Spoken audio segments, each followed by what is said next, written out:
আপনার হাতে কোথায় কোথায় ব্যথা পাইছে দেখি।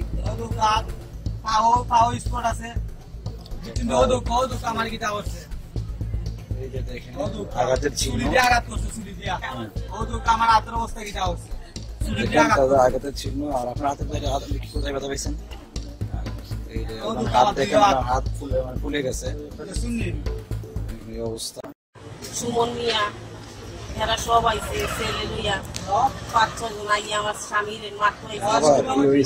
আমি দরজা লাগাই লাইছি, মারতে হয়েছে। পরে আমি আবার শুয়ে জানাইছি বাবা তুমি সমাধান করে দাও। তাই কইছে আইবো। তারপরে আমার ছেলে মুন্নে আইছে কামের থেকে, আবার বাদে তারা 10-12 দিনে আমার ছেলেরে দুইয়া লইয়া গেছে আরেকটা মারতো। যাইয়া দেই ওইখানে আমার ছেলেরে মারতাছে। মারার বাদে আমি দৌড়ছি সুমন মিয়া। এরপর ওই যে কি নাম এটা, সুমন পারভেজ যুবদলের